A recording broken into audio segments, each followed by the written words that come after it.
Hi hello നമസ്കാരം. ഞാൻ ശില്പ ശ്രീകുമാർ. എല്ലാവർക്കും എൻ്റെ ചാനലിലേക്ക് സ്വാഗതം. അപ്പോൾ ഞാൻ ആദ്യമായിട്ടാണ് ഇങ്ങനൊരു വീഡിയോ ഇടുന്നത്.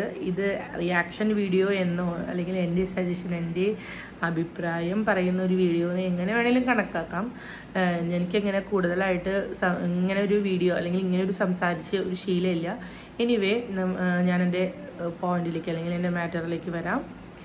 ഞാൻ ഇന്നിവിടെ നിങ്ങളുടെ മുന്നിൽ എത്തിയിരിക്കുന്നത് ഒരു വളരെ ഇമ്പോർട്ടൻ്റ് ആയ ഒരു വിഷയത്തെക്കുറിച്ച് സംസാരിക്കാനാണ്. നമ്മുടെ കേരളത്തിൻ്റെ അല്ലെങ്കിൽ ഇന്ത്യയുടെ തന്നെ വാനമ്പാടിയായ KS ചിത്ര മാം, അല്ലെങ്കിൽ നമ്മുടെ എല്ലാം ചിത്ര ചേച്ചി, അങ്ങനെ തന്നെ പറയാം അല്ലേ. നമ്മുടെ ചിത്ര ചേച്ചിയെ 2 ദിവസമായിട്ട് ഭയങ്കര സൈബർ അറ്റാക്ക്, സൈബർ ബുള്ളിങ് ഒക്കെ നടക്കുകയാണ്. മാം ഒരു വീഡിയോ ഇട്ടിരുന്നു. ആ വീഡിയോയ്ക്ക് എതിരെയാണ് വന്നിരിക്കുന്നത്. മാമിൻ്റെ വീഡിയോ ഇങ്ങനെയായിരുന്നു. ഞാനിപ്പോൾ അത് വീഡിയോയിൽ കൂടെ കാണിക്കുന്നില്ല, ഓൾമോസ്റ്റ് എല്ലാവരും കണ്ടിട്ടുണ്ടാവും. എന്നാലും ഞാൻ പറയാം, അതിൻ്റെ ഒരു ജസ്റ്റ് ഒരു കണ്ടന്റ് പറയാം. നമ്മുടെ അയോധ്യ കേസിനെ പറ്റിയാണ്. അമ്പലം കെട്ടുന്ന ഒരു വാർത്തയൊക്കെ വന്നിട്ടുണ്ടായല്ലോ. 500ഓളം വർഷം കാത്തിരുന്നിട്ടാണ് ജനുവരി 22-ന് മാം പറഞ്ഞത് ഇങ്ങനെയായിരുന്നു. ജനുവരി 22-ന് ഉച്ചയ്ക്ക് 12:20 നമ്മൾ വീട്ടിൽ എല്ലാവരും ശ്രീരാമ മന്ത്രം ചൊല്ലണം എന്നാണ് മാം പറഞ്ഞത്. അതോടൊപ്പം തന്നെ വൈകുന്നേരം 5 തിരിയിട്ട വിളക്ക് കത്തിച്ച് വെച്ച് പ്രാർത്ഥിക്കണമെന്നും പറഞ്ഞു സന്ധ്യയ്ക്ക്. അപ്പം ഇങ്ങനെ ഇത്രേ പറഞ്ഞിട്ടുള്ളൂ. ഈ ഒരു ജസ്റ്റ് ഒരു 2-3 ലൈൻസ് അത്രയും സംസാരിച്ചിട്ടുള്ളൂ. പക്ഷെ അതിനെതിരെ എന്തുമാത്രം സൈബർ ബുള്ളിങ് ആണ് വരുന്നത്. ആക്ച്വലി മാം ഒരു പാർട്ടിയിലും അംഗമല്ല. ഇപ്പം ഞാനൊരു സംഖ്യയാണെന്നോ അല്ലെങ്കിൽ ഞാനൊരു കമ്മിയാണെന്നോ ഞാനൊരു കൊങ്ങിയാണെന്നോ ഒന്നും ആൾ ഒരു വേദിയിലും പരാമർശിച്ചിട്ടില്ല. പ്യുവർ ജെന്യുവൻ ആയിട്ടുള്ള ഒരാളാണ് ചിത്ര മാം അല്ലെങ്കിൽ ചിത്ര ചേച്ചി. അപ്പോൾ ചിത്ര ചേച്ചി ഇങ്ങനെ ഒരു ടോപ്പിക്ക് പറഞ്ഞിട്ട് ആൾ തന്നെ ഞെട്ടിപ്പോയി കാണും. കാരണം നീണ്ട ഈ സംഗീത സബ്ബരയിൽ അദ്ദേഹത്തിന് അല്ലെങ്കിൽ ആ ഒരു മാമിന് ഇതുവരെ ഇങ്ങനെ ഒരു ബുള്ളിങ്ങോ അറ്റാക്കോ അനുഭവിച്ചിട്ടുണ്ടാവില്ല. സോ എനിക്ക് വളരെ വിഷമം തോന്നി. ഞാനൊക്കെ ഏറെ ആരാധിക്കുന്ന ഒരു ഗായികയാണ് ചിത്ര മാം. അപ്പോൾ ഇതിനെതിരെ എന്തുമാത്രം കമൻസാണ്. നല്ല പച്ച മലയാളത്തിൽ പറഞ്ഞ കമൻറ്റോളികളുടെ ഒഴുക്കായിരുന്നു. അതും നെഗറ്റീവ് കമൻസിൻ്റെ ഒഴുക്ക്. അപ്പം ഞാൻ പറയാൻ വന്നത് ഇത്രേ ഉള്ളൂ. നമ്മൾ ആരെയും ഒരു പാർട്ടിയെയും വെച്ചിട്ട് നമ്മൾ ആരെയും വിലയിരുത്തരുത്. മാമിൻ്റെ കേസ് പറഞ്ഞ് മാം ഒരു കൃഷ്ണഭക്തിയാണ്. ഒരുപാട് കാർമുകിൽ വർണ്ണൻ്റെ ചുണ്ടിൽ നിന്നുള്ള പാട്ടൊക്കെ പാടി അതിന് അവാർഡൊക്കെ കിട്ടിക്കഴിഞ്ഞപ്പോൾ മാം തന്നെ പറഞ്ഞിട്ട് മാം ഒരു ഭക്തിയാണ്, കൃഷ്ണഭക്തി. എല്ലാവരും ഭക്തന്മാരും ഒക്കെ ആയിരിക്കും. മാം നല്ലൊരു എന്താ പറയുക ഭക്തിയാണ്. അപ്പോൾ ആ ഒരു ഇതിൽ വെച്ചിട്ടാണ് മാം അത് പറഞ്ഞത്.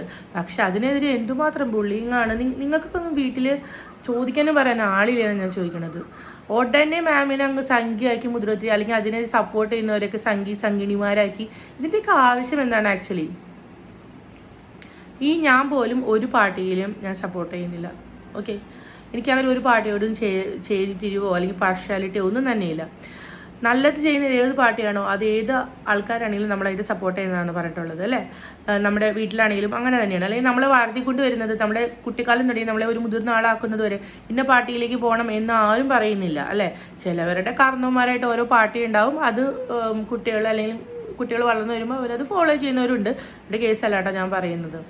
അപ്പോൾ ഇത് ഒന്നാമത്തെ കാര്യം, നമ്മുടെ സ്റ്റേറ്റിൽ കേന്ദ്ര ഗവൺമെൻറ്റിനെതിരെ വളരെയധികം രൂക്ഷ വിമർശനങ്ങളാണ് നടക്കുന്നത്. അതിൻ്റെ ഇടയിൽ ഇങ്ങനെ ആരെങ്കിലും ഒന്ന് സപ്പോർട്ട് ചെയ്യുന്നല്ല, സ്വന്തം അഭിപ്രായം വ്യക്തമാക്കാനുള്ള ഒരു പ്ലാറ്റ്ഫോം അല്ലെങ്കിൽ ഇതുപോലും ഇവിടെ ആരും കൊടുക്കുന്നില്ല എന്നതാണ് സത്യം. എല്ലാവരും ആരെങ്കിലും ഒരു പോപ്പുലർ ആയിട്ടുള്ള സെലിബ്രിറ്റി സ്റ്റാറ്റസ് ഉള്ള ആരെങ്കിലും എന്തെങ്കിലും ഒന്ന് പരാമർശം നടത്തിയാൽ അതും പൊക്കി പിടിച്ചാണ് പിന്നെ അങ്ങോട്ട് ഫുൾ വീഡിയോസ്. ഇപ്പം ഞാൻ പോലും എനിക്കത് കണ്ടിട്ട് വിഷമം തോന്നി. എനിക്കിങ്ങനെ ഒരു വീഡിയോ ഇടുന്നത് ഇഷ്ടമല്ല. ഞാൻ കണ്ടിട്ട് എനിക്ക് വിഷമം തോന്നിയതുകൊണ്ടാണ് ഞാൻ ഇങ്ങനെ ഒരു വീഡിയോ ആയിട്ട് വന്നിരിക്കുന്നത്. അപ്പോൾ നിങ്ങളെല്ലാവരും ഒരു കാര്യം ആലോചിക്കണം. നമ്മളിങ്ങനെ ഓരോരുത്തരും പറയുമ്പോൾ അവർക്ക് എന്തോ അത്ര വിഷമം ഉണ്ടാകുന്നുണ്ട്. മാമിൻ്റെ പ്രൊഫൈല്, ഫേസ്ബുക്ക് പ്രൊഫൈൽ അങ്ങനെ വീഡിയോ ഇല്ല. മാം അത് വിഡ്രോ ചെയ്തോ എന്താ എനിക്കറിയില്ല. ഞാൻ വേറൊരാൾ ഷെയർ ചെയ്താണ് ഫുള്ള് കണ്ടത്. എനിവേ മാം അതിനകത്ത് ഒന്നും പറയുന്നില്ല. ഈ 2 സെൻറ്റൻസ് മാത്രമേ പറയുന്നുള്ളൂ. എന്ന് വെച്ച് മാം ഒരു പാർട്ടി, ഞാൻ ഇന്ന പാർട്ടിക്കാരിയാണ്, എല്ലാവരും ഈ പാർട്ടിയെ സപ്പോർട്ട് ചെയ്യണം എന്ന് അതിൽ പരാമർശിക്കുന്നില്ല.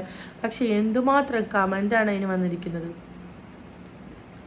അതിനെതിരെ പ്രശസ്ത ഗായകൻ G വേണുഗോപാൽ മാമിനെ സപ്പോർട്ട് ചെയ്ത് ഒരു പരാമർശം നടത്തി. വേറൊന്നുമല്ല, ഒരു പ്രാവശ്യത്തേക്ക് മാമിനൊന്ന് ചിത്ര ചേച്ചിക്ക് മാപ്പ് കൊടുത്തുവിടുന്നു. വേണുചേട്ടൻ ഒരു കാര്യം ആലോചിക്കണം. മാം എന്തെങ്കിലും തെറ്റ് ചെയ്തോ മാപ്പ് കൊടുക്കാനായിട്ട്? ഒരു തെറ്റും ചെയ്തില്ലല്ലോ. എന്തിനാണ് അങ്ങനെ സംസാരിക്കുന്നത്? അപ്പോൾ വേണുചേട്ടൻ പോലും മാം എന്തോ തെറ്റ് ചെയ്തു എന്ന രീതിയിലാണ് സംസാരിക്കുന്നത് അല്ലേ. ഒരു പ്രാവശ്യത്തേക്കെങ്കിലും മാപ്പ് കൊടുക്കുമെന്ന് എനിക്ക് അതിൻ്റെ ഒന്നും ആവശ്യമില്ല. മാം തെറ്റ് ചെയ്തിട്ടുണ്ടെങ്കിലല്ലേ മാപ്പ് കൊടുക്കേണ്ട ആവശ്യമുള്ളൂ. എന്ത് തെറ്റാണ് ചെയ്തത്? നമ്മുടെ ഇന്ത്യൻ രാജ്യത്ത് നമുക്ക് നമ്മുടേതായ അഭിപ്രായ സ്വാതന്ത്ര്യമുണ്ട് അല്ലേ. അതിന് റൂൾ പോലും ഉണ്ട്, നമ്മുടേതായ മൗലിക അവകാശങ്ങളുണ്ട്. അപ്പോൾ സോഷ്യൽ മീഡിയ ആയിക്കോട്ടെ, ഫേസ്ബുക്ക് പേജ് ആയിക്കോട്ടെ, അത് ഓരോ ഇൻഡിവിജ്വൽസിൻ്റെയാണ്. അപ്പോൾ അതിൽ കൂടി നമ്മുടെ ജെന്യുവൻ ആയിട്ടുള്ള കേസുകൾ, പോപ്പുലർ ആയിട്ടുള്ള വാർത്തകൾ വരുമ്പോൾ അതിനെതിരെ അല്ലെങ്കിൽ അതിനെ സപ്പോർട്ട് ചെയ്തും ഒരു ആൾക്കാർ വരാറുണ്ട്.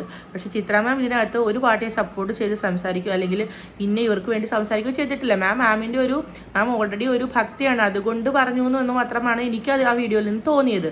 അല്ലാണ്ട് മാം ഒരു പാർട്ടിയാണ്, മാമിന് മാപ്പ് കൊടുക്കുക എന്തൊക്കെയാണ് പറയുന്നത്? നിങ്ങൾ എന്താണ് പറയുന്നത് നിങ്ങൾക്ക് തന്നെ ആക്ച്വലി അറിയില്ല. അപ്പോൾ എനിക്ക് ഇത്രേ സംസാരിക്കാനുള്ളൂ. മാമിനെ എപ്പോഴും സപ്പോർട്ട്, മാമിൻ്റെ പാട്ടുകൾ എന്നും ഒരുപാട് കാലം എല്ലാവരും ഓർത്തിരിക്കുന്നതാണ്. ഇനിയും ഒരുപാട് പാട്ട് പാടി മുന്നേറാൻ സാധിക്കട്ടെ എന്ന് ആശംസിക്കുന്നു. അതോടൊപ്പം മാം ഒട്ടും വിഷമിക്കേണ്ടതില്ല, ഞങ്ങളെല്ലാവരും മാമിൻ്റെ കൂടെയുണ്ട്.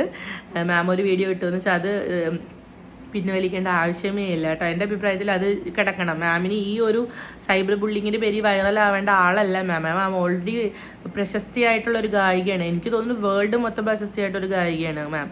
അതുകൊണ്ട് അതിനെതിരെ ഒന്നും പറയേണ്ട ആവശ്യമില്ല. നമ്മൾ എന്താ പറയുക, നമ്മളെ ചെയ്ത പോലെ നമ്മൾ തിരിച്ചു ചെയ്താൽ അവർ തമ്മിൽ ഒരു വ്യത്യാസമില്ല അല്ലേ. അപ്പോൾ മാമിൻ്റെ ഈ മൗനം എന്താണ്? മാം വിഷമിക്കേണ്ട ആവശ്യമില്ല. കാരണം എന്താണെന്ന് വെച്ചാൽ ഇപ്പോൾ ഇതൊക്കെ വാർത്തയാക്കിക്കൊണ്ട് TV ചാനൽസ് വരുന്നുണ്ട്. കാരണം അവർക്ക് കണ്ടൻറ്റിന് ക്ഷാമമാണ്, കണ്ടൻറ്റ് കിട്ടുന്നില്ല. വൈറലായ വാർത്തകൾ തപ്പി നടക്കുകയാണ് അവരുടെ പണി. ഓക്കെ, കണ്ടൻറ്റ് ക്ഷാമമുള്ള ചാനൽസ് എല്ലാം ഈ ഒരു വാർത്ത പൊക്കി പിടിച്ചുകൊണ്ട് വരുന്നുണ്ട്. പക്ഷെ മാം ഒന്നുകൊണ്ടും വിഷമിക്കേണ്ട കാര്യമില്ല. മാമിന് ഫുൾ സപ്പോർട്ടാണ്.